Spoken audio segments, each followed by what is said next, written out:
people care and they go, um, that might be a little bit too much. I don't want to hear any of that. My body would let me know if it's too much or if it's too little. So, like I said, to have the mindset of training with no limits, I had to train with no limits, and I felt like that was something I had to do on my own.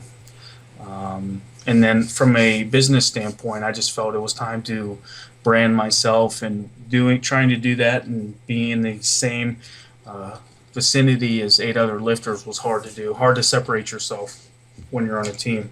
Yeah, going back and watching the Cal Strength videos is definitely one of my favorite things to do. Just like the atmosphere that you guys had. I still remember watching the video the first time you cleaned 180 off the low blocks, and you're like, oh.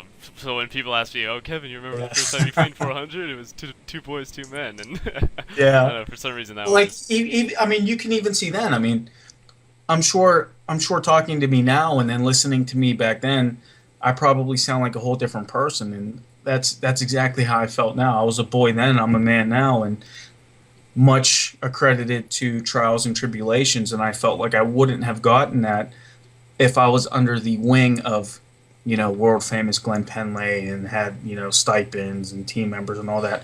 I'm not going to lie to you and say that it's not harder, but then again, more it's more gratifying to know that, if I succeed, it's because of what I did, not because of what somebody else gave me or, taught me things of that. So, like I said, it's nothing negative. It's just something that I wanted to do personally. Just the independence, having your own independence, Yes. being in control of your training schedule, things of that nature.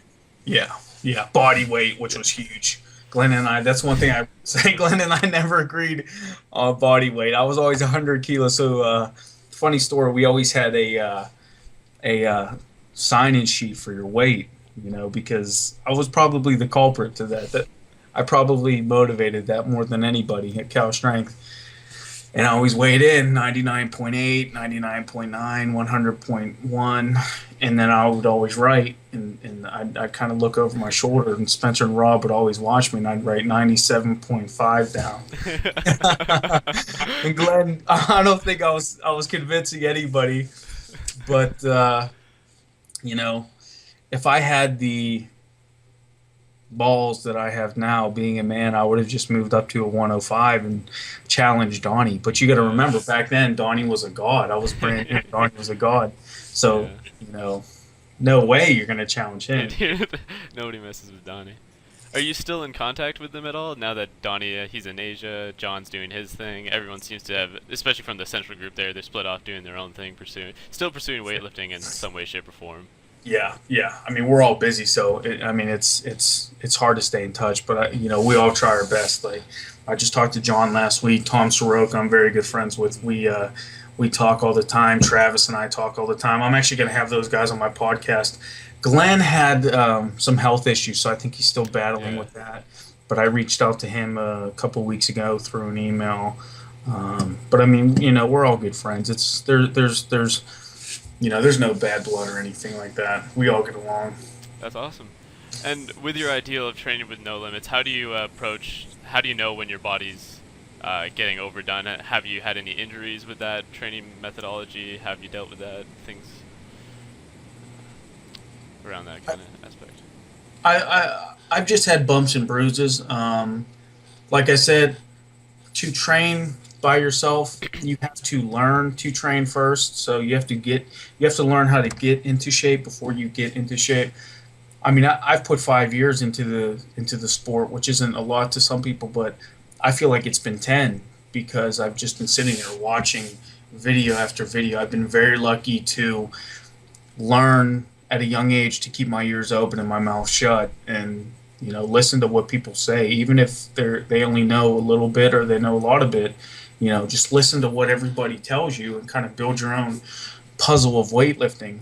I met a guy, Chuck Haggis, that looking at him, you'd think, oh, he's just an average 45-year-old guy, 50-year-old guy with a kid in nice house, white picket fence, all that. But I mean, this guy was a badass back in his day, who introduced me to world champion powerlifter, bodybuilder Tony Farr, junior world record holder Roman Semcu, another big name, Ed Gasper, who led me into knowing three-time world strongest man Bill Kazmaier. And you know, if you have a good heart and you have a good personality and you mean well in everything you do, you'll start to meet these people. You won't know how or why, but you'll start to meet these people who come along that teach you the ultimate lessons of weightlifting, which I think a lot of people don't get to because their vision is somewhat jaded just by life. You just really have to trust in your system. You have to trust in your programming, trust in yourself, and good things will happen. I've always had the mentality that I don't know. First of all, I didn't know what I wanted to be good at.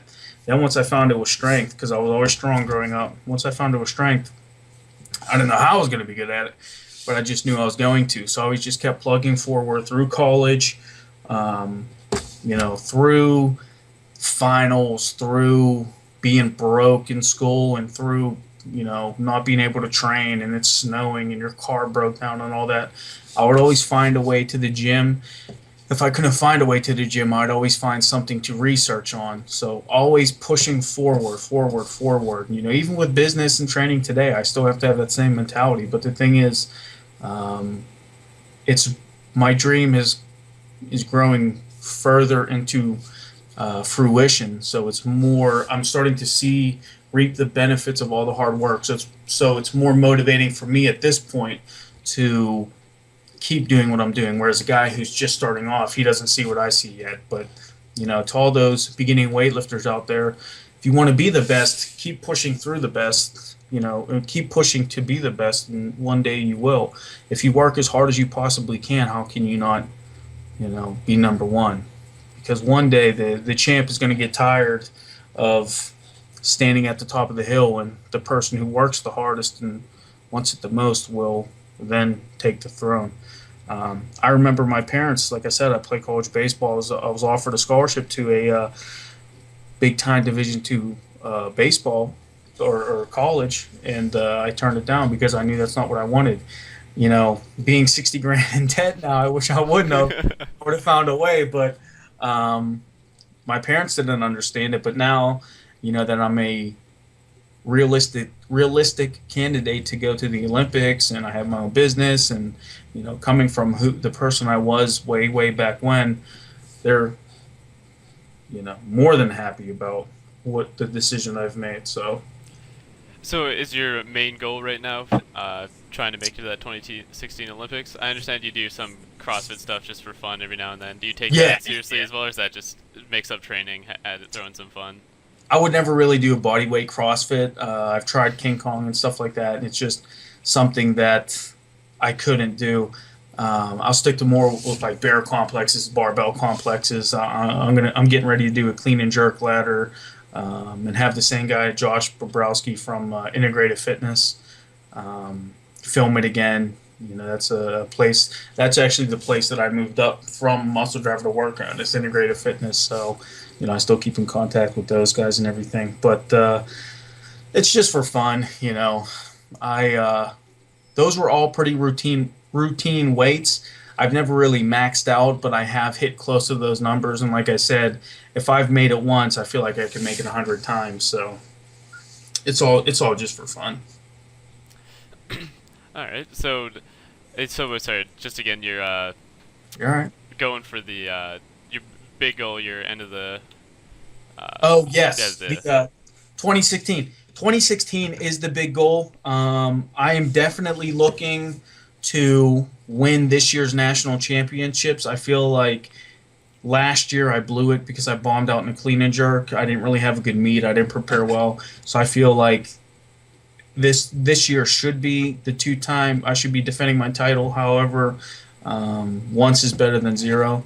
I want to start to make some world teams. Pan Ams I'm not very interested in. I've only heard horror stories about going down there and competing, so I'd much rather go to World Championships than Pan Ams, and then Olympics in 2016. Houston Worlds in next year, 2015, is in Houston, Texas, so I would love to make that team as well. That would do wonders for business. Maybe that'll get me on a you know, I don't know what the hell the news stations are here, but maybe it'll get me on that. That'll be big. That'll be good for business. Get good So publicity. publicity. Thank you. Yeah. Yes. And let me just give you PXI. one last question. I don't want to take up too much of your time. We've been All going at right, it man. for a while here. So was there ever that? What was that one moment for you, if there was one, that you're like, weightlifting is for me. I'm pursuing this. I'm giving it my all. And what would be? I guess you've already alluded to the kind of advice you'd give to someone starting out. As I mean, give it 100%. You give it 100%. There's no way you can't get something out of it. But yeah, what would be your general thoughts on that? That one moment. Wow. Good question. Um, that one moment, probably. That one moment was probably when everything started to get serious. Is when I walked up the ramp and saw the California Strength sign engraved into this steel wrestling, the sheet metal that the steps to the wrestling ring, WWF wrestling ring, WWE now wrestling rings are made out of. When I saw California Strength engraved into the sheet metal, and I walked through those doors, I said, "Man, this is it. I'm here. I'm doing it." Um, so my first day at Cal Strength, and then like I said to any beginning weightlifter, if you're close to me, if you're near the Pittsburgh area, come train with me. If you're not, get in touch with me through KevinCornellFitness.com. And if you want to be the best, there's really no sacrifices. I can pick somebody, even if it wasn't weightlifting, anything. If I can tell who is serious in what they say and what they want to do, and I can tell who's serious if they want to be the best or not. So whenever you look yourself in the mirror at night and you say, "I want to be the best weightlifter," let me save you some time and say, if you don't believe it, then don't go for it, because it's a very, very hard thing to do. This is a very, very hard sport, one that is rewarding, not so much financially, but whenever you walk into a gym, people know there's a bad motherfucker in the gym when they walk in. One that will gain you a lot of respect in any gym or any place that you walk in, because you'll stand out as, man, that guy is different. I don't know how he's different, but he's different. But it is very, very hard to get to that point, but it's also very, very possible. Somebody speaking from my own personal experience, and the fact that, and I'm not trying to be arrogant, but the fact that I think I am there, and will just keep gaining more and more knowledge as I get stronger and stronger. It is very well worth it. But like I said, you have to look yourself in the mirror, and you have to really believe you can be the best, or else it's not going to happen. To put it simple, if you're trying to beat me with 1 foot in and 1 foot out, you're not even going to come close. You need both feet in, ass in the door, head in the door, and you need to be leaning forward, pushing through that next door. Once you push through that door, push through the next door, and you just keep pushing through these doors, these open windows of opportunity, until one day you get that little scrap that you've worked so hard for.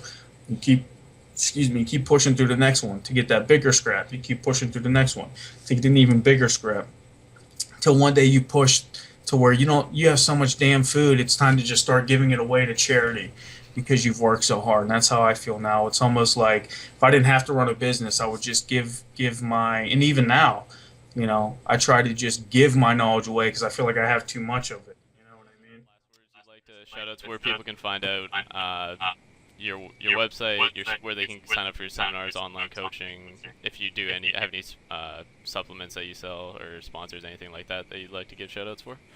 Yeah. So the biggest thing is KevinCornellFitness.com, and then NoLimitNation.blogspot.com, and I'm also sponsored by liftbigeatbig.com. Definitely check them out. It's a great apparel and equipment company. And then check out 3dnutrition.myshopify.com. That's where I get all my subs. That's where I get all my energy jacked up. That's where I can get all of the badassedness in one pill to push press 400 pounds, all from there.